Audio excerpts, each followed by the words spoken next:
கிறிஸ்துக்குள் அன்பானவர்களே, மீண்டுமாக இந்த பரிசுத்தமான ஓய்வு நாளிலே காணொலியின் மூலமாக உங்களை சந்திப்பதிலே நான் பெரும் மகிழ்ச்சி அடைகின்றேன். இந்த வாய்ப்பை நமக்கு கிருபையாய் கொடுத்த ஆண்டவருக்கு நான் துதியும் ஸ்தோத்திர பலிகளை நான் செலுத்துகின்றேன். இந்த வழிபாட்டினுடைய காலை வழிபாட்டிற்குள்ளாக கடந்து வர ஆயத்தமாக இருக்கின்ற உங்கள் அனைவரையும் ஆண்டவராக இயேசு கிறிஸ்துவின் திருப்பெயரிலே அன்போடு கூட நான் வாழ்த்தி வரவேற்கிறேன்.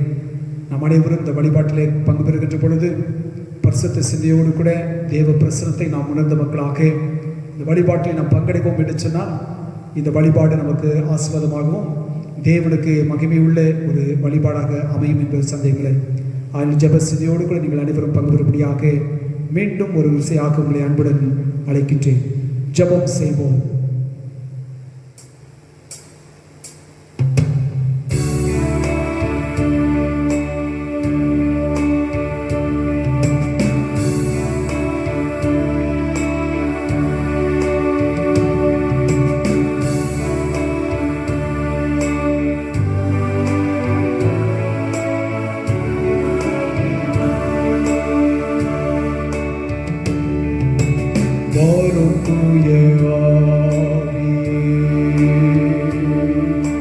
பிரசனத்தை வாஞ்சிக்கிறோம், வல்லமையால் எம்மை நிறைத்து நீராடுகை செய்யும். வாரும் தூய ஆவியே, பிரசனத்தை வாஞ்சிக்கிறோம், வல்லமையால் எம்மை நிறைத்து நீராடுகை செய்யும். ஜீவ தண்ணீரே தாகம் தீர்க்கும் ஊற்றே, ஆலோசனை கர்த்தரே நீராடுகை செய்யும். அக்கினியும் நீரே, பெரும் காற்றும் நீரே, பெருமழை போலவே உம் ஆவியை ஊற்றும். வாரும் தூய ஆவியே, பிரசனத்தை வாஞ்சிக்கிறோம், வல்லமையால் எம்மை நிறைத்து நீராடுகை செய்யும்.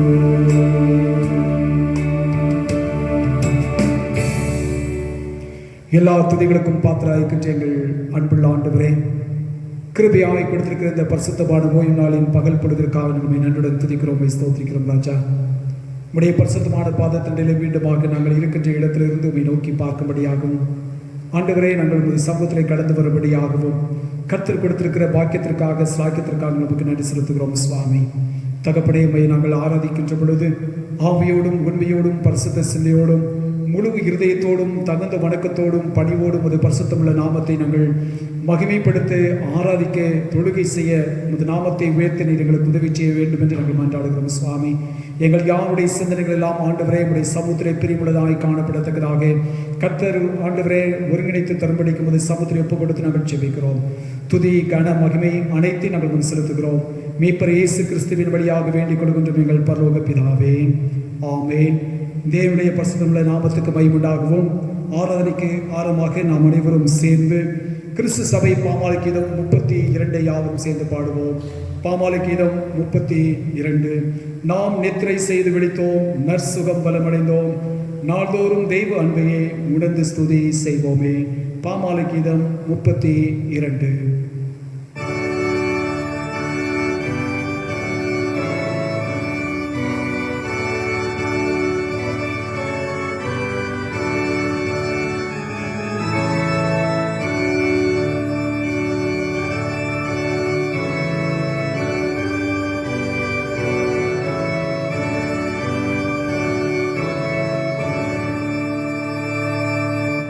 No நித்ராய் செய்து விழித்தோ நசுகம் பல அடைந்தோ நாள்தோறும் தேவ ஆட்கையே உணர்ந்து சோதே செய்வோமே.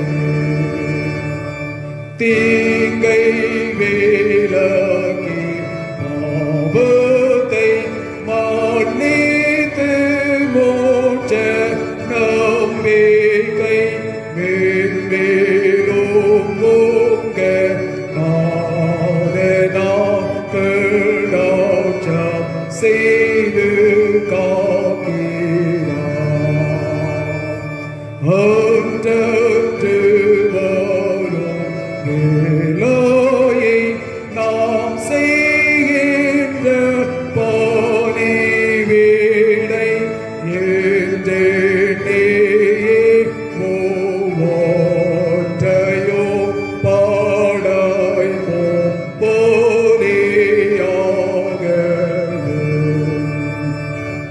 நம்மை வேறொரு காத்தோரே சமீபம் சேர பேரோவே ஆண்டாடகு கடமையோ மோரேது போகவில்லை.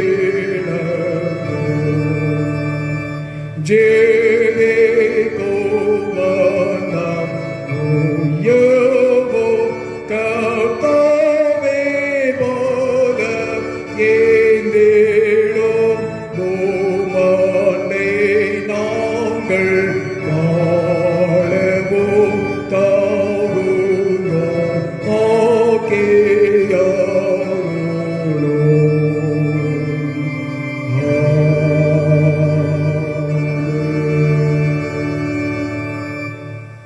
காலை மாலை ஆராதனை வழிமுறையிலே இரண்டாவது வழிபாட்டு முறையை யாவரும் சேர்ந்து பின்பற்றுவோம். இரண்டாவது ஆராதனை ஒழுங்குமுறை ஒரு சில பகுதிகள்.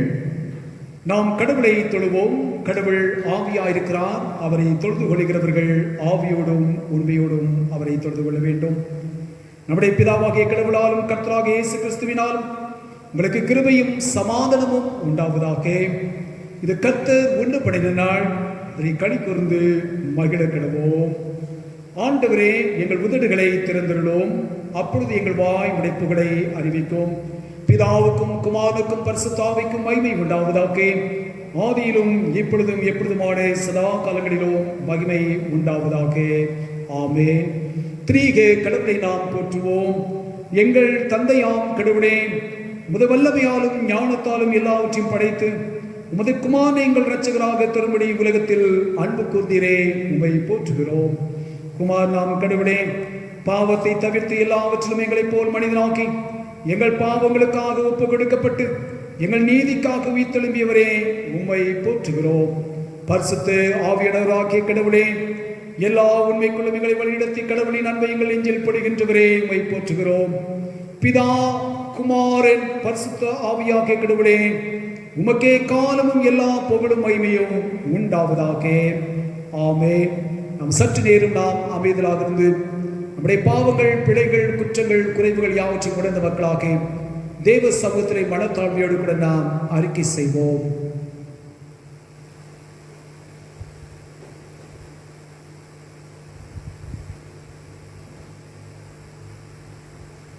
நமக்கு பாவம் இல்லை என்போமானால் நம்மை நாமே வஞ்சிக்கிறவர்களாவோம்.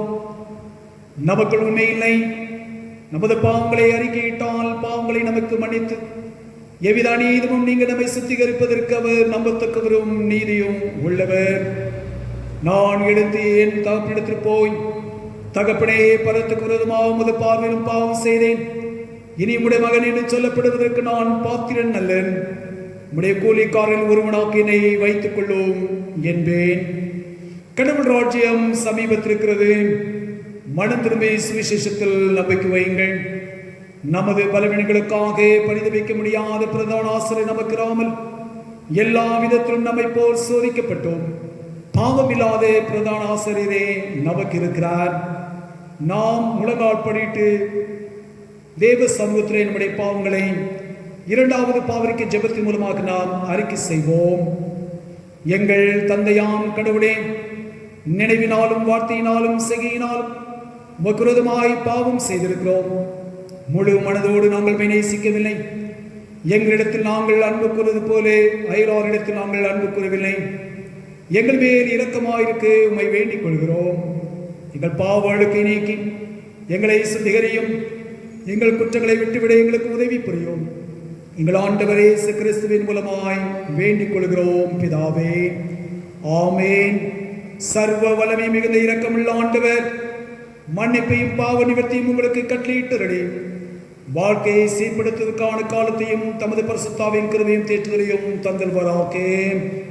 ஆமேன். ஆண்டவரை துதியுங்கள். ஆண்டவர் நாமம் துதிக்கப்படுவதாக. நம் அனைவரும் சேர்ந்து 100ஆம் சங்கீதத்தை சொல்லுவோம். சங்கீதம் 100. பூமியின் குடிகளே, எல்லாரும் கர்த்தரை கெம்பீரமாய் பாடுங்கள். மகிழ்ச்சியோடே கர்த்தருக்கு ஆராதனை செய்து ஆழ்ந்த சத்தத்தோடே அவர் சந்நிதி முன் வாருங்கள். கர்த்தரே தேவன் என்று அறியுங்கள். நாம் அல்ல, அவரே நம்மை உண்டாக்கினார். நாம் அவர் ஜனங்களும் அவர் மேய்ச்சலின் ஆடுகளுமாய் இருக்கிறோம். அவர் வாசல்களில் துதியோடும் அவர் பிரகாரங்கள் புகழ்ச்சியோடும் பிரவேசித்து அவரை துதித்து அவருடைய நாமத்தை ஸ்தோத்திரியுங்கள். கர்த்தர் நல்லவர், அவருடைய கிருபை என்றென்றைக்கும் அவருடைய உண்மை தலைமுறை தலைமுறைக்கும் உள்ளது. பிதாவுக்கும் குமாரனுக்கும் பரிசுத்தாவிக்கும் மகிமை உண்டாவதாக. ஆதியிலும் இப்பொழுதும் எப்பொழுதுமான சதா காலங்களிலும் மகிமை உண்டாவதாக. ஆமேன். திருமறையிலிருந்து வேத பாடங்கள் வாசிக்க கேட்போம். வாசிக்கும்படியாக தெரிந்து கொள்ளப்பட்ட முதலாவது வேத பகுதி மீகா தீர்க்கதரிசியுடைய புத்தகம் 4ஆம் அதிகாரம் வசனங்கள் 1 7 வரை. மீகா 4ஆம் அதிகாரம் வசனங்கள் 1 7 வரை. ஆனாலும் கடைசி நாட்களில் கர்த்தருடைய ஆலயமாகிய பர்வதங்களின் கொடுமுடியில் ஸ்தாபிக்கப்பட்டு மலைகளுக்கு மேலாய் உயர்த்தப்பட்டிருக்கும். எல்லா ஜாதிகளும் அதனிடத்திற்கு ஓடி வருவார்கள். திரளான ஜாதிகள் புறப்பட்டு வந்து நாம் கர்த்தரின் பர்வதத்துக்கும் யாக்கோபின் தேவனுடைய ஆலயத்துக்கும் போவோம் வாருங்கள். அவர் தமது வழிகளை நமக்கு போதிப்பார், நாம் அவர் பாதைகளில் நடப்போம் என்பார்கள். ஏனெனில் சீயோனிலிருந்து வேதமும் எருசலேமிலிருந்து கர்த்தரின் வசனமும் வெளிப்படும். அவர் திரளான ஜனங்களுக்குள் நியாயம் தீர்த்து தூரத்தில் உள்ள பலத்த ஜாதிகளை கடிந்து கொள்ளுவார். அப்பொழுது அவர்கள் தங்கள் பட்டயங்களை மண்வெட்டிகளாகவும் தங்கள் ஈட்டிகளை அறிவாள்களாகவும் அடிப்பார்கள். ஒரு ஜாதிக்கு விரோதமாய் மறு ஜாதி பட்டயம் எடுப்பதில்லை. இனி அவர்கள் யுத்தத்தை கற்பதும் இல்லை. அவனவன் தன் திராட்சை செடியின் நிழலிலும் தன் அத்திமரத்தின் நிழலிலும் பயப்படுத்துவார் இல்லாமல் உட்காருவான். சேனைகளுடைய கர்த்தரின் வாய் இதை சொல்லிற்று. சகல ஜனங்களும் தங்கள் தேவனுடைய நாமத்தை பற்றி கொண்டு நடப்பார்கள். நாங்களும் எங்கள் தேவனாய் கர்த்தருடைய நாமத்தை பற்றி கொண்டு என்றைக்கும் உள்ள சதா காலங்களிலும் நடப்போம். கர்த்தர் சொல்லுகிறது என்னவென்றால், அந்நாளிலே நான் நொண்டியானவளை சேர்த்து தள்ளுண்டவனையும் தீங்கு அனுபவித்தவளையும் கூட்டிக் கொண்டு நொண்டியானவளை மீதியான ஜனமாகவும் தூரமாய் தள்ளுண்டு போனவனை பலத்த ஜாதியாகவும் வைப்பேன். அவர்கள் பேரில் கர்த்தர் சீயோன் பர்வதத்திலே இது முதல் என்றைக்கும் ராஜாவாய் இருப்பார். வாசிக்கும்படியாய் தெரிந்து கொள்ளப்பட்ட முதலாவது வேத பகுதி வாசித்து நிறைவாயிற்று. தேவனுடைய பக்கே ஸ்தோத்திரம் உண்டாவதாக. வாசிக்கும்படியாய் தெரிந்து கொள்ளப்பட்ட இரண்டாவது வேத பகுதி லூக்கா நற்செய்தி நூல் 24ஆம் அதிகாரம் வசனங்கள் 36 49 வரை. லூக்கா 24ஆம் அதிகாரம் வசனங்கள் 36 துவங்கி 49 வரை. இவைகளை குறித்து அவர்கள் பேசிக் கொண்டிருக்கையில் இயேசு தாமே அவர்கள் நடுவிலே நின்று, உங்களுக்கு சமாதானம் என்றார். அவர்கள் கலங்கி பயந்து ஒரு ஆவியை காண்கிறதாக நினைத்தார்கள். அவர் அவர்களை நோக்கி, நீங்கள் ஏன் கலங்குகிறீர்கள்? உங்கள் இருதயங்களில் சந்தேகங்கள் எழும்புகிறது என்ன? நான் தான் என்று அறியும்படி என் கைகளையும் என் கால்களையும் பாருங்கள், என்னை தொட்டு பாருங்கள். நீங்கள் காண்கிறபடி எனக்கு மாம்சமும் எலும்புகளும் உண்டாயிருக்கிறது போல ஒரு ஆவிக்கு இராதே என்று சொல்லி தம்முடைய கைகளையும் கால்களையும் அவர்களுக்கு காண்பித்தார். ஆனாலும் சந்தோஷத்தினால் அவர்கள் இன்னும் விசுவாசியாமல் ஆச்சரியப்படுகையில், புசிக்கிறதற்கு ஏதாவது இங்கே உண்டா என்று அவர்களிடத்தில் கேட்டார். அப்பொழுது பொரித்த மீன் கண்டத்தையும் தேன் கூட்டு துணிக்கையையும் அவருக்கு கொடுத்தார்கள். அவைகளை அவர் வாங்கி அவர்களுக்கு முன்பாக புசித்து அவர்களை நோக்கி, மோசேயின் நியாய பிரமாணத்திலும் தீர்க்கதரிசிகளின் ஆகமங்களிலும் சங்கீதங்களிலும் என்னை குறித்து எழுதியிருக்கிறவர்கள் எல்லாம் நிறைவேற வேண்டியதென்று நான் உங்களோடு இருந்தபோது உங்களுக்கு சொல்லிக் கொண்டு வந்த விசேஷங்கள் இவைகளே என்றார். அப்பொழுது வேத வாக்கியங்களை அறிந்து கொள்ளும்படி அவர்களுடைய மனதை அவர் திறந்து அவர்களை நோக்கி, எழுதியிருக்கிறபடி கிறிஸ்து பாடுபடவும் 3ஆம் நாளில் மரித்தோரிலிருந்து எழுந்திருக்கவும் வேண்டியதாயிருந்தது. அன்றையும் மனம் திரும்புதலும் பாவ மன்னிப்பும் எருசலேம் தொடங்கி சகல தேசத்தாருக்கும் அவருடைய நாமத்தினாலே பிரசங்கிக்கப்படவும் வேண்டியது. நீங்களும் இவைகளுக்கு சாட்சிகளாயிருக்கிறீர்கள். என் பிதா வாக்குத்தத்தம் பண்ணினதை இதோ நான் உங்களுக்கு அனுப்புகிறேன். நீங்களோ உன்னதத்திலிருந்து வரும் பெலனால் தரிப்பிக்கப்படும் வரைக்கும் எருசலேம் நகரத்தில் இருங்கள் என்றார் என்பது வாசிக்கும்படியாய் தெரிந்து கொள்ளப்பட்ட 2ஆம் திருமுறை பகுதி வாசித்து நிறைவாயிற்று. கிறிஸ்துவே உமக்கே மகிமை உண்டாவதாக. தலைகளை தாழ்த்தி நாம் ஜெபம் செய்வோம்.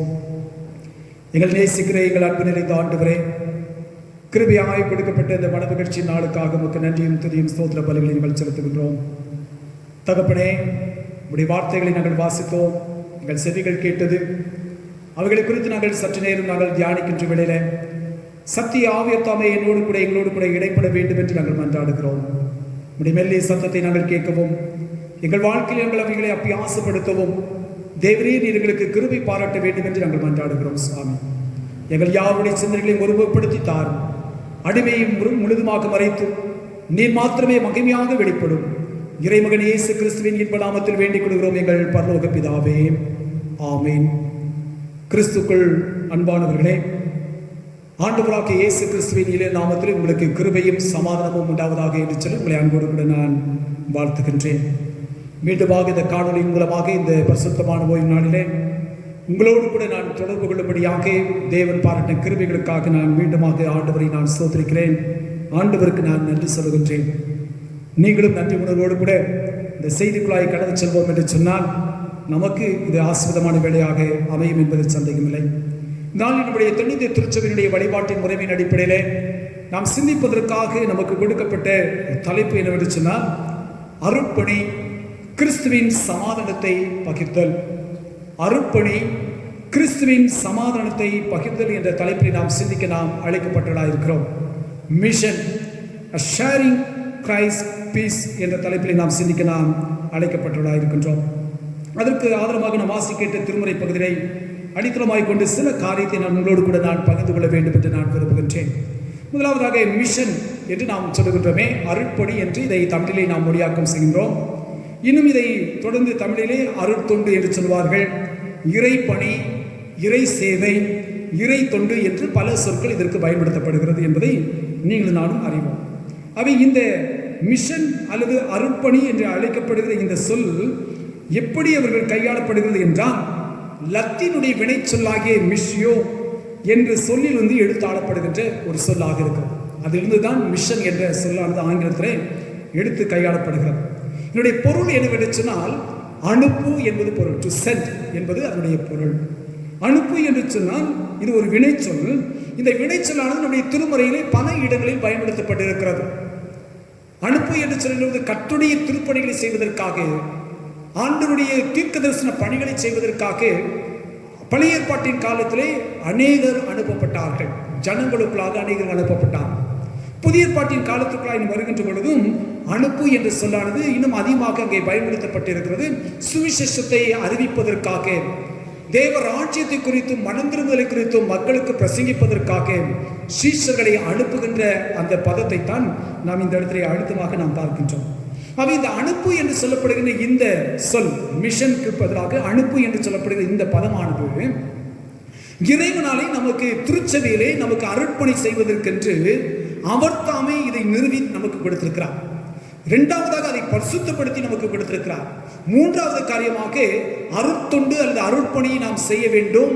செய்வதற்கு அனுப்பு என்ற அந்த பதத்தை இறைவன் நமக்கு கொடுத்திருக்கிறார். யாருக்கு கொடுத்திருக்கிறார் என்று சொன்னால், திருமக்களாகிய திருச்சபை கூட்டமாகிய உங்களுக்கும் எனக்கும் ஆண்டவர் கொடுத்திருக்கிறார் என்பதை நாம் இந்த சமயத்தில் நாம் நினைவுபடுத்தி பார்க்க நாம் அழைக்கப்படுவர்களாக இருக்கிறோம். யோவான் நற்செய்தி 3வது அதிகாரம் 16வது வசனத்தை நாம் வாசித்து பார்க்கின்ற பொழுது நமக்கு மிகவும் பரிச்சயமான ஒரு திருமுறை பகுதி. தேவன் தம்முடைய ஒரே பேரான குமாரனை விசுவாசிக்கிறவன் எவனோ அவன் கெட்டு போகாமல் நித்திய ஜீவனை அடையும்படிக்கு அவரை தந்தருடைய இவ்வளவாய் உலகத்தில் அன்பு கூர்ந்தார். இந்த வசனத்தை நாம் அதிகமாக நாம் அறிந்திருக்கலாம். நம்மில் அநேகர் இதை அறிந்திருக்கலாம். ஆனால் இந்த வசனத்திற்கு அடுத்த பகுதி 17வது வசனம் என்ன சொல்கிறது என்பதை அநேக சமயத்திலே நாம் மறந்து விடுகின்றோம், அல்லது அதை பற்றி நாம் சிந்திப்பதற்கு நாம் இடம் கொடுப்பதில்லை. 17வது வசனம் என்ன சொல்கிறது? யோவான் 3வது அதிகாரம் 17 சொல்கிறது, உலகத்தை ஆக்கினைக்குள்ளாக தீர்க்கும்படி தேவன் தம்முடைய குமாரனை உலகத்தில் அனுப்பாமல் அவராலே உலகம் ரட்சிக்கப்படுவதற்காகவே அவரை அனுப்பினார் என்று வேதம் சொல்கிறது. அவரை அனுப்பினார்.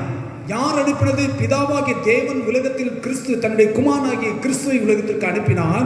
எதற்காக அனுப்பினார் என்று சொன்னால், தேவ அன்பை வெளிப்படுத்துவதில் ஒரு பக்கம் இருக்க, அந்த தேவ அன்பின் மிகுதியினாலே உலகத்தாரை ஆக்கினைக்குள்ளாய் தீர்க்காதபடிக்கு, தேவ கோபக்கணிக்குள்ளாக தீர்க்காதபடிக்கு அவர்கள் அனைவரும் ரட்சிக்கப்பட வேண்டும், அவர்கள் அனைவரும் மீட்கப்பட வேண்டும் என்பதற்காக தான் உலகத்திலே இயேசு கிறிஸ்து தன்னுடைய பிதாவினாலே அனுப்பப்பட்டார் என்று சொல்லி இந்த வசனம் தெளிவாச்சு. அதை தான் இந்த வசனம் பின்பதாக சொல்லுகிறது, அவராலே உலகம் ரட்சிக்கப்படுவதற்காகவே அவரை அனுப்பினார் என்று சொல்லி வேதம் சொல்வதாக நாம் பார்க்கின்றோம்.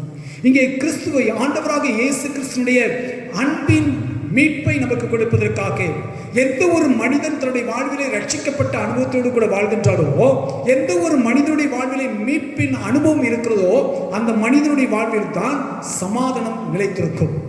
அந்த சமாதானத்தை நமக்கு கொடுப்பதற்காக, மீட்பின் வழியாக நமக்கு, மீட்பின் திட்டத்தின் மூலமாக இறைவன் நமக்கு சமாதானத்தை கொடுப்பதற்காக தான் இந்த உலகத்திலே தன்னுடைய திருக்குமாரன் என்று பாராதபடிக்கு அவரை உலகத்திலே இரட்சகராக அனுப்பினார் என்று சொல்லி நாம் திருமுறை நமக்கு தெளிவாக சுட்டி காட்டுகின்ற அல்லது கற்றுக் கொடுக்கின்ற பாடமாக இருக்கிறது. அவை உலகத்திலே பிதாவானவர் தன்னுடைய குமாரனை அனுப்பினார். பிதாவும் குமாரனுமாக இணைந்து பரிசுத்த ஆவியாரை உலகத்திற்குள் அனுப்பினார்கள், தேற்றவாளரின் உலகத்திற்குள் அனுப்பினார்கள். அவர் வந்து நமக்குள் என்ன செய்கின்றார்? பாவத்தை குறித்தும் நீதி குறித்தும் கண்டித்து உணர்த்துகிற ஆவியானவராக இருக்கின்றார். பரிசுத்த ஆவியாருடைய கிரியை எப்படிப்பட்ட கிரியா இருக்கிறது என்று சொன்னால், திருச்சபைக்குள் அனுப்பப்படுகிறார்கள். திருச்சபையானது உலகத்திற்குள் அனுப்பப்படுகிறது. எதற்காக என்று சொன்னால், இறைவன் கொடுத்திருக்கிற சமாதானத்தை உலகத்தில் உள்ளவர்கள் அனைவரும் அதை அனுபவிக்க வேண்டும் என்பதற்காக தான் திருச்சபையை ஸ்தாபித்து, திருச்சபையை மெய்யான மனவாட்டியாக, சமாதானத்தை கூறி அறிவிக்கின்ற ஒரு திருச்சபையாக பரிசுத்த ஆவியர் உலகத்திற்குள் திருச்சபையை அனுப்பியிருக்கிறார் என்கின்ற அந்த உணர்வை நாம் அடைய நாம் அழைக்கப்பட்டதாக இருக்கின்றோம். கிறிஸ்துக்கள் தேவனுடைய பிள்ளைகளே, இன்றைக்கு நம்முடைய வாழ்விலை நாம் மெய்யாவே நாம் சமாதானத்தை அனுபவிக்கின்ற மக்களாக இருக்கின்றோமா? பிறருக்கு நாம் சமாதானத்தை கொடுக்க வேண்டும் என்று சொன்னால், என்னுடைய வாழ்க்கையை நான் சமாதானத்தை அனுபவிக்க வேண்டும். என் வாழ்க்கையிலே குறைகள் இருக்க சொன்னால், சமாதான குறைவு இருக்க சொன்னால், மற்றவர்களுக்கு நான் சமாதானத்தை குறித்து நான் பேச முடியாது, பகிர்ந்து கொள்ள முடியாது. அப்படி என்று சொன்னால், சமாதானத்தை நான் பெற்றவனாக நான் அனுபவிக்கின்றனாய் காணப்படுகின்ற பொழுது மாத்திரமே பிறருக்கு அந்த சமாதானத்தை நான் என்ன செய்ய முடியும்? அறிவிக்க முடியும். அதைத்தான் நம்முடைய வாழ்விலை நாம் அனுபவபூர்வமாக பெற்றுக்கொள்வதற்கென்று ஆண்டவர் நம்மை அழைத்திருக்கிறார். இந்த உலகம் நம்மிடத்திலே எதிர்பார்க்கிற காரியம், இன்றைக்கு இருக்கின்ற சூழ்நிலையை பார்க்கின்ற பொழுது உலகத்திலே உலகத்தார் அனைவரும் என்ன செய்து கொண்டிருக்கிறார்கள்?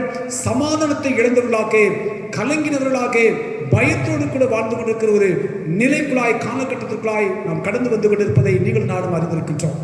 சமீபத்தில் நடைபெற்றுதான் இப்போது நடைபெற்றுக் கொண்டிருக்கின்ற அந்த கொள்ளை நோயினாலே எத்தனையோ மனிதர்கள் உலகத்தை விட்டு அவர்கள் கடந்து போய்விட்டார்கள். அவை உலகத்தை விட்டு கடந்து போனவர்கள் அல்லது இலக்கு கொடுத்த குடும்பத்தாருக்கு இந்த நாட்களிலே சமாதானத்தை சொல்வதற்காக, சமாதானத்தை அவர்களுக்கு அறிவிக்கத்தக்கதாக தான் சமாதானத்தை பெற்றவர்களாகிய திருச்சபையை ஆண்டவர் உலகத்தில் வைத்திருக்கிறார். இன்னைக்கு திருச்சபை என்ன செய்து கொண்டிருக்கிறோம்னா, பிறருக்கு சமாதானத்தை நாம் கொடுக்கின்ற மக்களாக நாம் இருக்கின்றோமா? வேதத்தில் 2 விதமான சமாதானத்தை பற்றி வேதம் சொல்கிறது. ஒன்று உலகம் கொடுக்கிற சமாதானம், இன்னொன்று கிறிஸ்து கொடுக்கின்ற சமாதானம் என்பதை குறித்து வேதம் தெளிவாய் சொல்கிறது. ஆண்டவராகிய இயேசு கிறிஸ்துவும் உலகத்திலே வந்து நமக்கு சமாதானத்தை கொடுக்கின்றார்.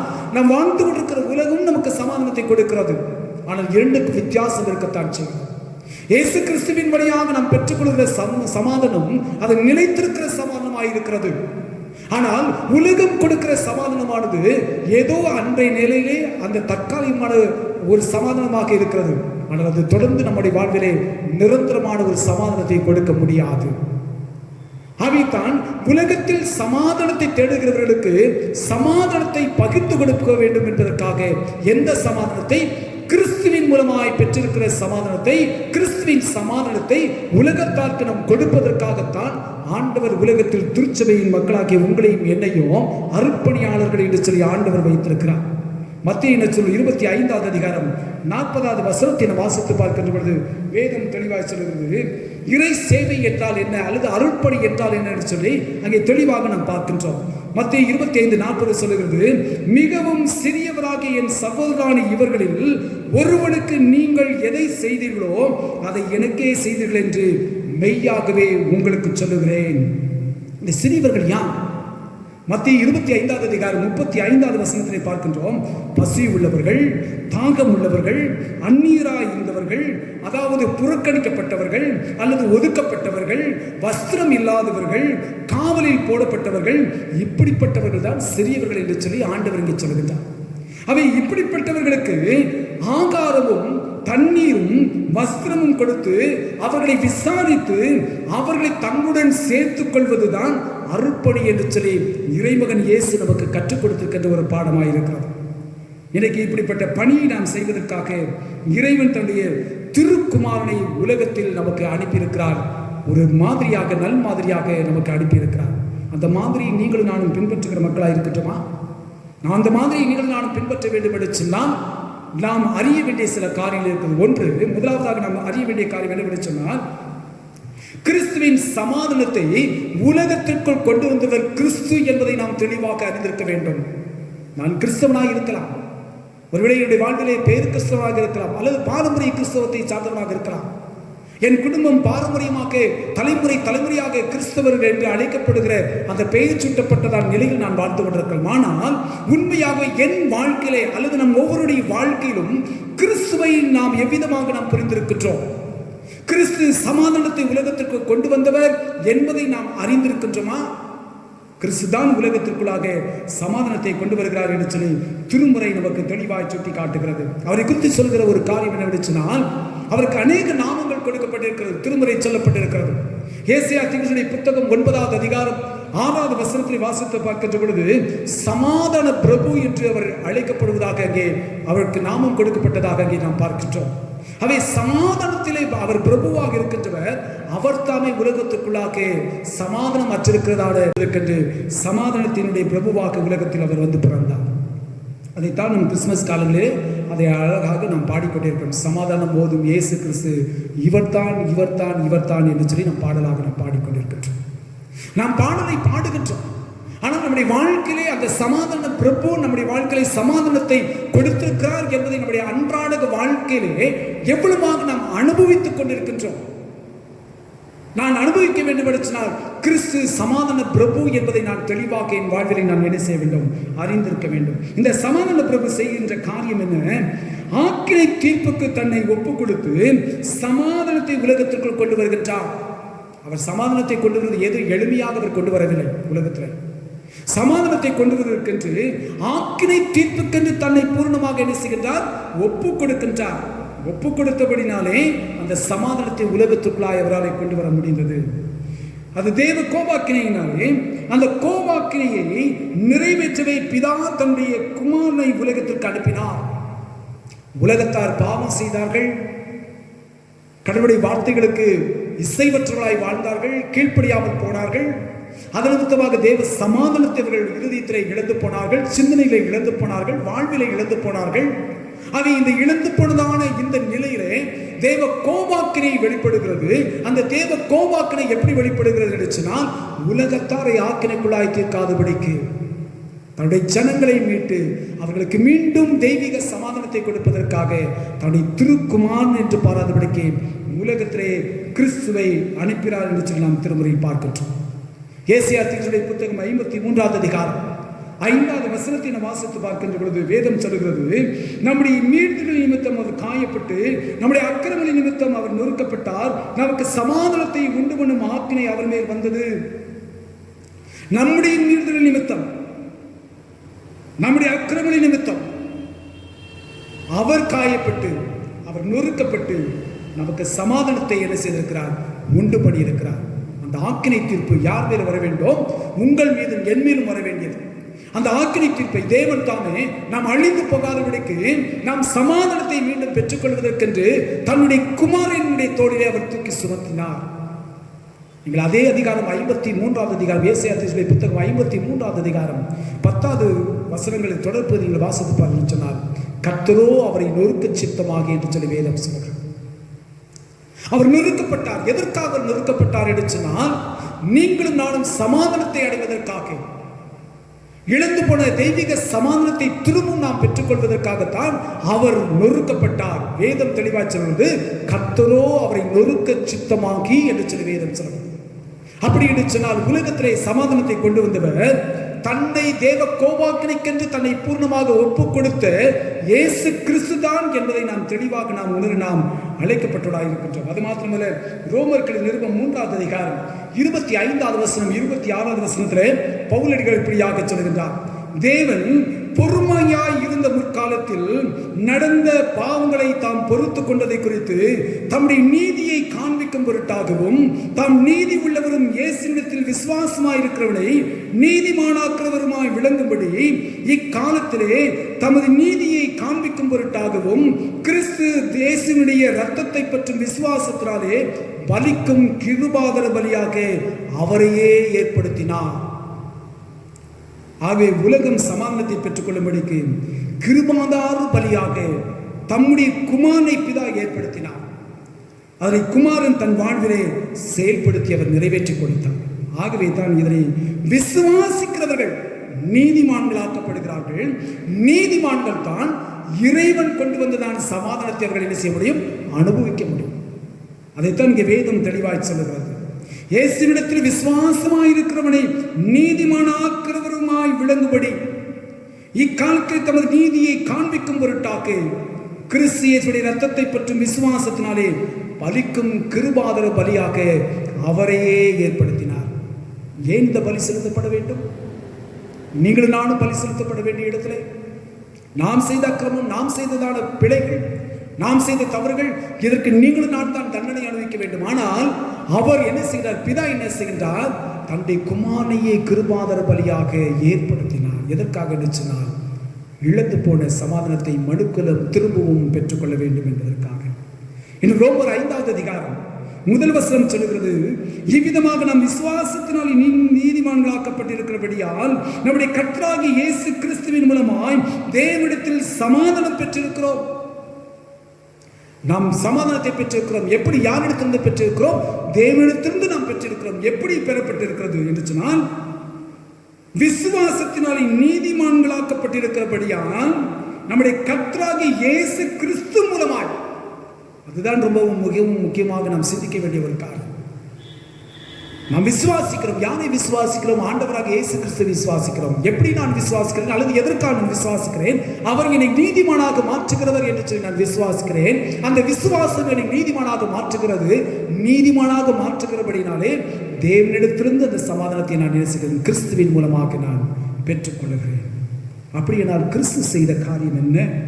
எபேசியர் 2வது அதிகாரம் 14வது வசனத்திலிருந்து 17வது வசனம் வரைக்கும் இருக்கிற பகுதியிலே பவுல் விதமாய் சொல்கிறார். எபேசியர் 2வது அதிகாரம் 14லிருந்து 17 சொல்கிறது, எப்படி எனில் அவரே நம்முடைய சமாதானக்காரராகி இரு திறத்தாரையும் ஒன்றாக்கி பகையாக நின்ற பிரிவினையாய் நடுசுவரை தகர்த்து சட்ட திட்டங்களாகிய நியாய பிரமாணத்தை தம்முடைய மாம்சத்தினாலே ஒழித்து இரு திறத்தாரையும் தமக்குள்ளாக ஒரே புதிய மனுஷனாக சிருஷ்டித்து இப்படி சமாதானம் பண்ணி பகையை சிலுவையில் கொன்று அதனாலே இரு திறத்தாரையும் ஒரே சரீரமாக தேவனுக்கு ஒப்புரவாக்கினார்.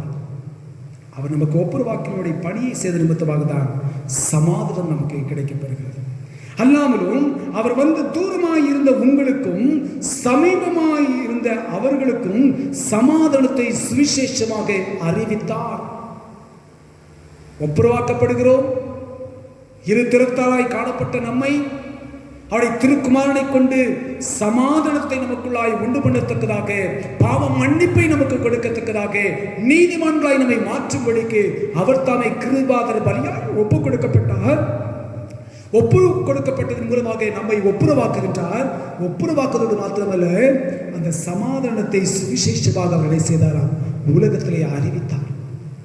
கிறிஸ்துக்குள்ளான தேவனுடைய பிள்ளைகளே, இந்த காரியம் அவருக்கு பிரியமுள்ள ஒரு காரியமாக இருந்தது என்று சொல்லி வேதம் சொல்லுகிறது. கொலோசியர் 1 அதிகாரம் 20வது வசனத்தை நாம் வாசிப்போம் என்று சொன்னால், கொலோசியர் 1:20 சொல்லுகிறது, அவர் சிலுவையில் சிந்தின இரத்தத்தினாலே சமாதானத்தை உண்டாக்கி பூலோகத்தில் உள்ளவைகள் பரலோகத்தில் உள்ளவைகள் யாவையும் அவர் மூலமாக தமக்கு ஒப்புரவாக்கிக் கொள்ளவும் அவருக்கு பிரியமாயிற்று. அவருக்கு எது பிரியமாயிருந்தது?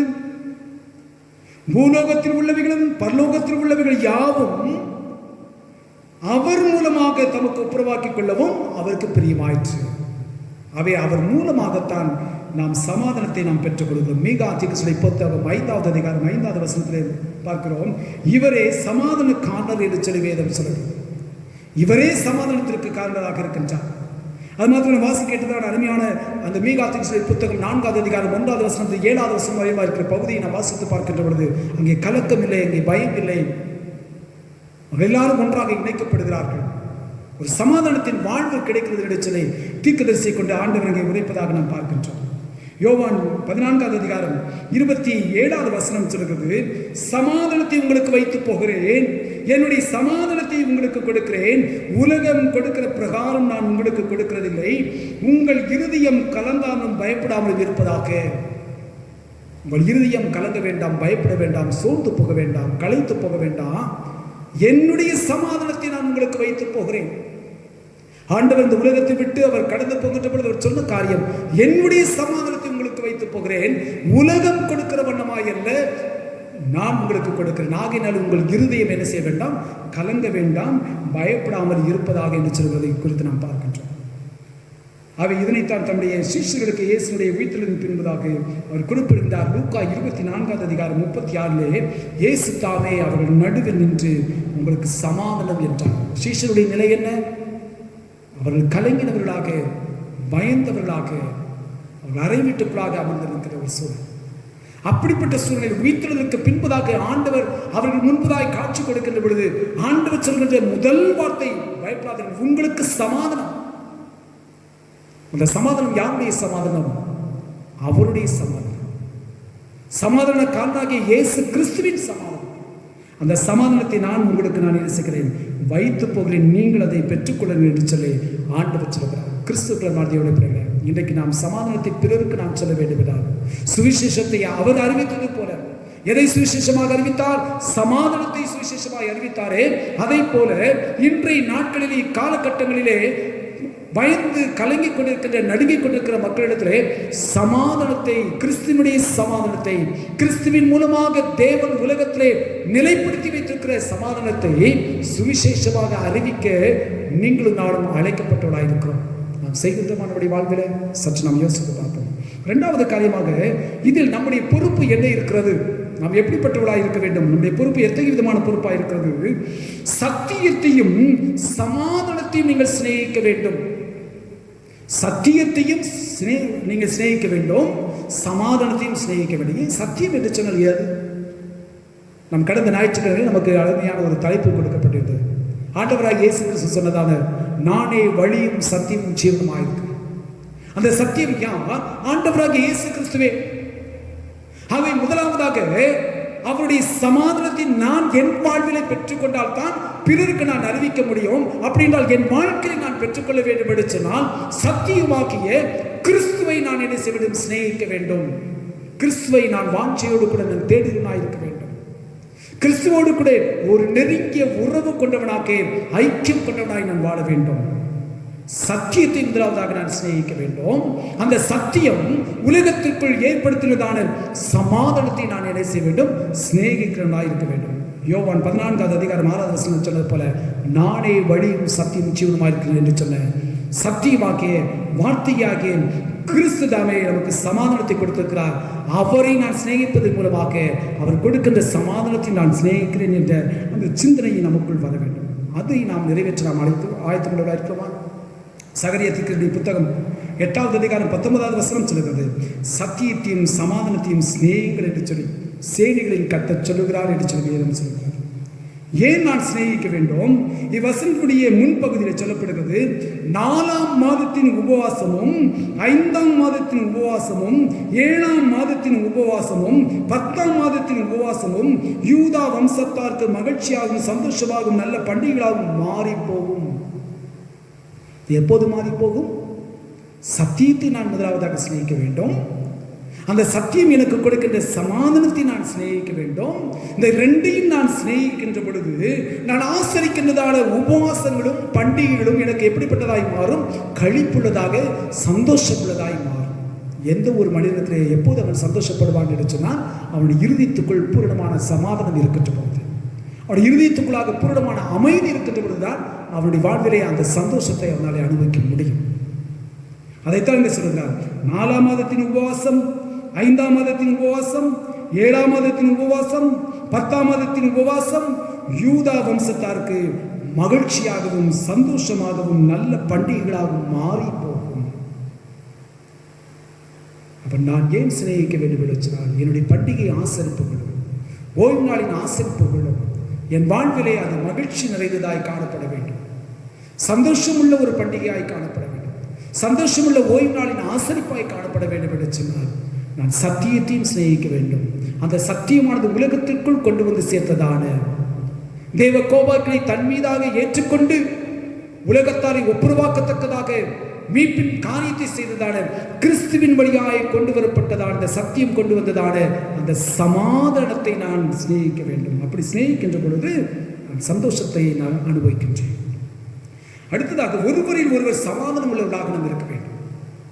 ஒருவருக்கு ஒருவர் சமாதானம் உள்ளவர்களாக இருக்க வேண்டும். முதலாவதாக சொல்லப்படுகிறது, சத்தியத்தை நான் சிநேகிக்க வேண்டும், சமாதானத்தை நான் சிநேகிக்க வேண்டும். இப்படி நான் ரெண்டையும் நான் சிநேகிப்பதன் மூலமாக அயலகத்தாரை நான் என்ன செய்கிறேன்? சிநேகிக்கின்றேன். அயலகத்தாரை நான் நேசிக்கின்றேன்.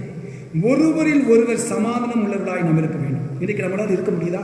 வாழ்க்கையில் ஒரே குடும்பம், குடும்பத்துக்குள்ள எத்தனை சச்சரவுகள், எத்தனை பிணக்குகள், எத்தனை போராட்டங்கள், கணவன் மனைவிக்கு ஆவதில்லை, பிள்ளைகளுக்கும் பெற்றோர்களுக்கும் ஆகாத சூழ்நிலைகள்.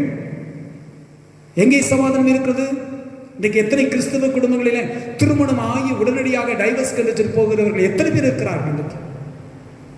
இன்னைக்கு கோர்ட்ல பார்த்தீங்கன்னா, நீதிமன்றங்களை பார்த்தீங்கன்னா, திருமணம் ஆனவர்களே அதிகமாக டைவர்ஸ் கேட்கிறவர்கள் யார் என்று சொன்னால் கிறிஸ்தவர்கள் என்று சொல்லப்படுகிறது. காரணம் என்ன சொன்னால் அவர்களுக்கு சமாதானத்தை அனுபவிக்க முடியவில்லை. ஏன் என்று சொன்னால் ஒருவரில் ஒருவர் சமாதானமாய் இருப்பதற்கு அவர்கள் என்ன செய்யவில்லை? பழகவில்லை. ஏன் என்று சொன்னால், ஏன் அந்த பழக்கமில்லை என்று சொன்னால் கிறிஸ்துவை அவர்கள் சிநேகிக்கவில்லை. அவர் வழங்கின சமாதானத்தையும் அவர்கள் என்ன செய்யவில்லை? சிநேகிக்கவில்லை. அதை தான் வேதம் சொல்கிறது, ஒருவரில் ஒருவர் சமாதானமாக இருக்க வேண்டும். மார்க் 9வது அதிகாரம் 50வது வசனம் சொல்கிறது, ஒருவரோடு ஒருவர் சமாதானம் உள்ளவர்களாய் இருங்கள். ஒருவரோடு ஒருவர் சமாதானம் உள்ளவர்களாய் நீங்கள் இருங்கள். இதற்கென்றுதான் தேவன் நம்மை உலகத்திலே நம்மை என்ன செய்திருக்கிறார்? திருமக்களின் கூட்டங்களாக நம்மை ஆண்டவர் வைத்திருக்கிறார். திருச்சபையாக ஆண்டவர் வைத்திருக்கிறார். பவுல் குறிப்பிடுகின்ற பொழுது 1 கொரிந்தியர் 7வது அதிகாரம் 15வது வசனத்துடைய கடைசி பகுதியிலே சமாதானமாய் இருப்பதற்காக தேவன் நம்மை என்ன செய்திருக்கிறாராம்? அழைத்திருக்கிறார். தேவன் நம்ம ஒவ்வொருவரும் அழைத்திருக்கிறார். எதற்கென்று நம்மை அழைத்திருக்கிறார்? அதிலும் குறிப்பாக திருமக்களாக, திருச்சபையாக நம்மை தேவன் அழைத்திருக்கூடிய நோக்கம் என்று சொன்னால் சமாதானமாய் இருப்பதற்காக, ஒருவருக்கொருவர் நாம் சமாதானமாய் இருப்பதற்காக தேவன் நம்மை அழைத்திருக்கிறார். நான் தேவனோடு கூட நான் சமாதானம் உள்ளவனாக இருக்கிறேன் என்று சொன்னால், கிறிஸ்துவோடு கூட நான் சமாதானம் உள்ளவனாக இருக்கிறேன் என்று சொன்னால், என் அயலகத்தாரிடத்திலே நான் சமாதானம் உள்ளவனாக இருக்க வேண்டும். எனக்கு பிறனாக இருக்கின்ற இடத்திலே நான் சமாதானம் உள்ளவனாக இருக்க வேண்டும். அப்படி இருக்கின்ற பொழுதுதான் என் வாழ்விலே நான் சத்தியத்தையும் சமாதானத்தையும் நான் என்ன செய்கிறேன்? சிநேகிக்கிறேன். ஒருவரில் ஒருவர் நான் சமாதானம் உள்ளவனாக அடையாளப்படுத்துவனாய் காணப்படுகிறேன். யாரோடு நான் சமாதானம் இருக்க வேண்டும்? எபிரேயர்கள் நிருபம் 12வது அதிகாரம் 14வது வசனம் சொல்கிறது, யாவரோடும் சமாதானமாய் இருக்கவும் பரிசுத்தம் உள்ளவர்களாய் இருக்கவும் நாடுகள் என்று சொல்லி வேதம் சொல்கிறது. சமாதானம் இருக்குன்னு சொன்னால் என்ன நேசிக்கொண்டு நான் சமாதானம் இருப்பது ரொம்ப எளிதான ஒரு காரியம். என்னை பகைக்கிறவரிடத்தில் நான் என்ன செய்ய வேண்டும்? சமாதானமாக இருக்க வேண்டும். என்னை சிநேகிக்கிறவர்களிடத்திலே நான் சமாதானமாக இருப்பது பெரிதல்ல, அதைவிட மேலான ஒரு காரியம் என்று சொன்னால், எனக்கு சத்துருக்களாய் இருக்கின்றவர்கள், என்னை துன்பப்படுத்துகிறவர்கள், என்னை அவமதிக்கின்றவர்கள், அவர்களிடத்தில் நான் சமாதானம் உள்ளவனாக இருக்க வேண்டும். அவங்க சமாதானத்தை துவங்க மாட்டாங்க. ஆனால் நான் தான் போய் என்ன செய்ய வேண்டும்? முன்பதாக சமாதானத்தை துவங்க வேண்டும். ஒருவேளை ஆரம்ப காலகட்டத்தில் அவர்கள் ஒருவேளை அந்த சமாதானத்தை ஏற்றுக்கொள்வதற்கு மனமற்றவர்களாய் காணப்படலாம். ஆனால் என்றாவது ஒரு நாளில் அவர்கள் என்ன செய்வார்கள்? நினைத்து பார்ப்பார்கள், நாம துரோகம் பண்ணிட்டோம், நம்ம தான் அவங்க சமாதானத்துக்கு வந்ததை நம்ம தான் விட்டு விலகி கொண்டோம் என்று சொல்லி அவர்கள் என்ன செய்வார்கள்? நினைத்து பார்க்கக்கூடிய காலங்கள் வரும்.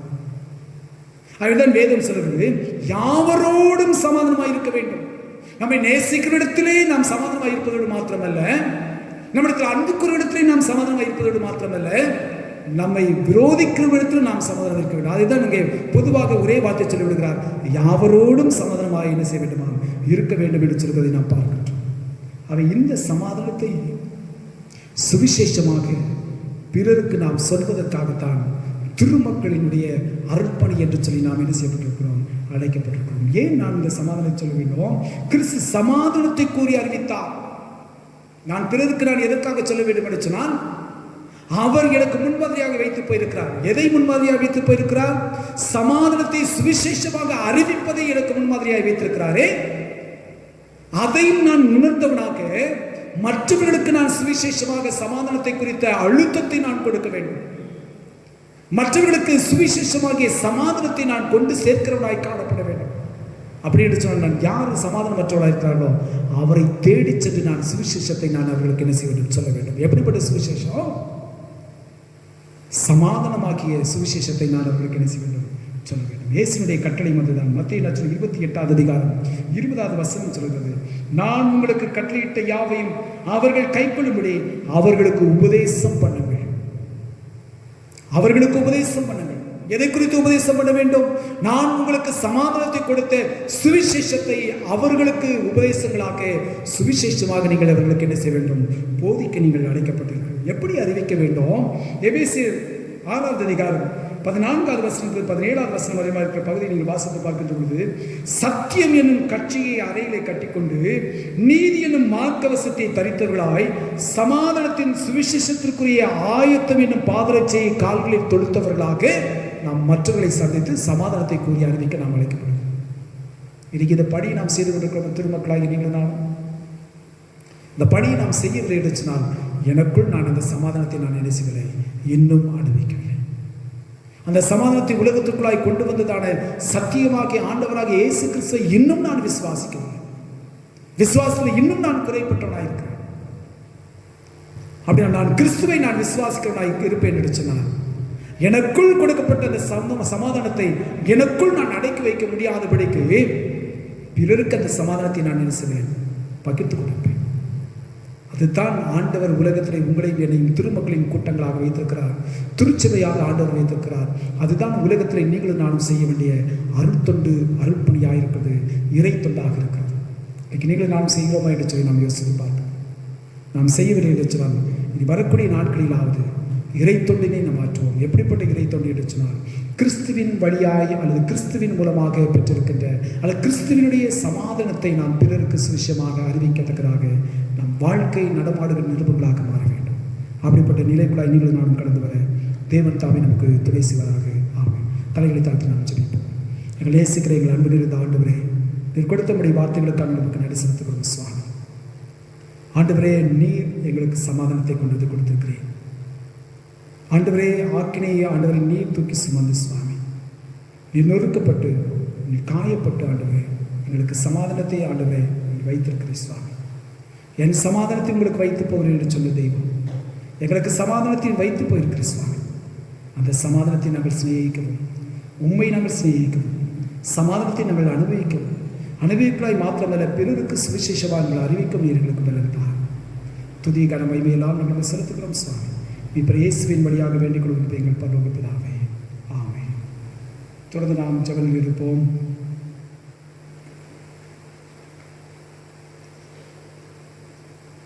நாம் அனைவரும் சேர்ந்து நம்முடைய விசுவாசத்தினை அப்போஸ்தலர் விசுவாச பிரமாணத்தின் மூலமாக நாம் அறிக்கை செய்வோம். வானத்தையும் பூமியும் படைத்து சர்வ வல்லமையுள்ள பிதாவாகிய தேவனை விசுவாசிக்கிறேன். அவருடைய ஒரே குமாரனை என்னுடைய நாதர் இயேசு கிறிஸ்துவை விசுவாசிக்கிறேன். அவர் பரிசுத்த ஆவியினாலே கண்மெடுத்து உற்பத்தி பிறந்தார். பொந்தி பிலாத்துவின் காலத்தில் பாடுபட்டு சிலுவையில் அறைந்து மரித்து அடக்கமனப்பட்டு பாதாளத்தில் இறங்கினார்.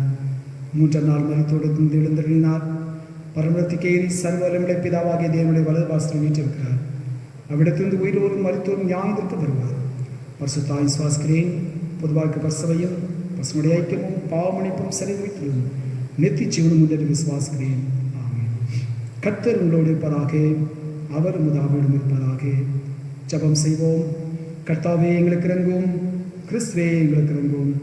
கர்த்தாவே எங்களுக்கு இறங்கும். நம் அனைவரும் சேர்ந்து ஆண்டவர் கற்பித்த ஜெபத்தை எடுப்போம். பரண்டில் இருக்கிற எங்கள் பிதாவே, இப்படி நாமும் பரிசுத்தப்படுவதாக, ராஜ்யம் வருவதாக, இப்படி சித்தம் மரணத்திலே செய்யப்படுவது போல பூமியிலையும் செய்யப்படுவதாக. அன்றுள்ள அப்பத்தை எங்களுக்கு இன்று தாரும். எங்களுக்கு விதமாக குற்றம் செய்வதற்கு நாங்கள் மன்னிக்கிறது போல் எங்கள் குற்றங்களை எங்களுக்கு மன்னியும். எங்களை சோதனைகள் பிரவேசிக்கப்படாமல் தீமின்றி எங்களை ரசித்துக் கொள்ளும். ராஜ்யமும் வல்லமையும் மகிமையும் என்றிருக்கும் உம்முடையவர்களே. ஆமென். ஆண்டவரே, உங்களுடைய இரக்கத்தை எங்களுக்கு காண்பியும். உங்களுடைய ரட்சிப்பை எங்களுக்கு அருளை செய்யும். ஆண்டவரே, எங்களை ஆளுபவர்களை வழிநடத்தும். அவர்களுக்கு பரத்திலிருந்து வரும் ஞானத்தை கொடுத்துள்ளோம். உடைய பணிபடி காலுக்கு நீதி தடுப்பியும். நீ தெரிந்து கொண்ட ஜனத்தை சந்தோஷப்படுத்தும். ஆண்டவரே, உமது ஜனத்தை ரட்சியும். உடைய சுதந்திரத்தை ஆசீர்வதியும். ஆண்டவரே, எங்கள் காலத்தில் சமாதானத்தை தந்துவிடும். தேவரீரே அல்லாமல் உலகத்தை ஆளுபவர் வேறு ஒருவரும் இல்லை. கடவுளே, எங்கள் இருதயங்களை சித்திகரியும். உடைய பரிசுத்தாவை எங்களிடத்திலிருந்து எடுத்துக்கொள்ளாதேயும். தொடர்ந்து நாம் ஜெபிப்போம். ஏத்தனத்தை ஒருமுடப்பட்டு உமை நோக்கி எங்கள் பொதுவான விண்ணப்பங்களை செய்ய எங்கள் கிருபை அளித்த சர்வவல்லமையுள்ள கடவுளே, 2 பேராவது 3 பேராவது என் நாமத்தினாலே கூடி வரும் பொழுது அவர்கள் கேட்குவதை அறிவிச்சுவேன் என்று வாக்களிக்கிறீரே. கர்த்தாவே, முதலியராய் எங்களுக்கு வேண்டிய நன்மைகள் உண்டாக்கி எங்கள் விருப்பங்களையும் வேண்டுதலும் இப்பொழுது நிறைவேற்றும். இம்மிலே எங்களுடைய சத்தியத்தை அறிகிற அறிவையும் மறுவிலை நித்திய ஜீவனையும் எங்களுக்கு கட்டளையிட்டருளோம்.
தேவனுடைய இரக்கமுள்ள கிருபைக்கும் பராமரிப்புக்கும் உங்களை ஒப்புவிக்கிறோம். பிதா, குமாரன், பரிசுத்த ஆவியுமாகிய சர்வ வல்லமை பொருந்தின கடவுளுடைய ஆசீர்வாதம் உங்களுக்குள்ளே இருந்து எப்பொழுதும் உங்களோட நிலைத்திருக்க கடவுது. ஆமென்.